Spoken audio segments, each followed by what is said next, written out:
ভেজে নিয়েছি লাল করে।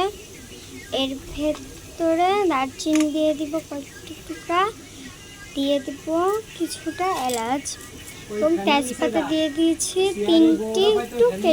এর ভেতরে আমরা আদা বাটা দিয়ে দিব, পেঁয়াজ বাটা দিয়ে দিব রসুন বাটা, জিরা বাটা দিয়ে দিব, গরম মশলা বাটা দিয়ে দিব, দিয়ে নাড়াচাড়া দিয়ে নেব। দিয়ে দিব শুকনো মরিচ বাটা, দিয়ে নাড়াচাড়া দিয়ে নেব। সব কিছু একসাথে মিশিয়ে নিয়েছি। এটা আমরা ভালোভাবে মশলাটাকে ভালোভাবে কষিয়ে নেব। মশলার ভেতরে আমরা পানি দিয়ে দেবো অল্প একটু, দিয়ে নাড়াচাড়া দিয়ে নেব।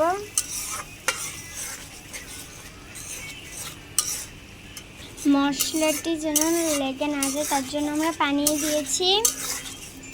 আমরা এখন মশলাটি ভালোভাবে কষিয়ে নেব। মশলাটি ভালোভাবে কষিয়ে নিয়েছি। দেখুন মশলা থেকে তেল ছেড়ে দিয়েছে। এর ভেতরে পরিমাণ মতন লবণ দিয়ে দিব,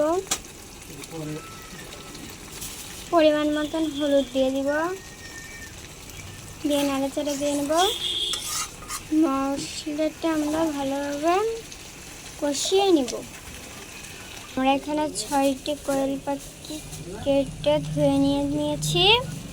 আমরা এখন মশলার ভেতরে কোয়েল পাখিগুলো দিয়ে দেব, দিয়ে নাড়াচাড়া দিয়ে নেব। কোয়েল পাখি এবং মশলা ভালোভাবে মিশিয়ে নিয়েছি। এখন আমরা ভালোভাবে কষিয়ে নেব। এর সঙ্গে আমরা বড় একটি আলু ছোট ছোট করে কেটে নিয়েছি, এর ভিতর দিয়ে দেব, দিয়ে নাড়াচাড়া দিয়ে নেব।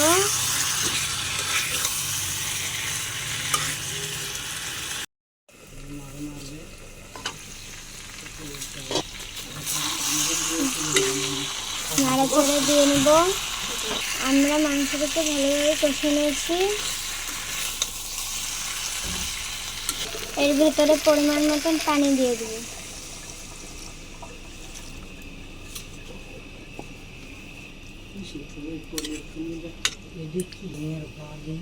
ঢাকনা দিয়ে ঢেকে দেব।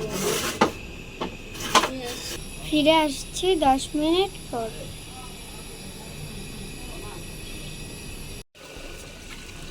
আমরা ভালোভাবে জল দিয়ে নিয়েছি মাংসটিকে। আমাদের মাংস রান্নাটা হয়ে গেছে। এর ভিতরে আমরা পেঁয়াজ ব্রেস্তা দিয়ে দিয়েছি, দিয়ে নাড়াচাড়া দিয়ে নেব। এর ভেতরে আমরা জিরা, এলাচ, দারচিনি গুঁড়া দিয়ে দেব, নেড়ে চেড়ে নামিয়ে নেব। কোয়েল পাখির মাংস আমরা নামিয়ে নিয়েছি একটি প্লেটে। দেখছেন কালারটি কত সুন্দর এসেছে।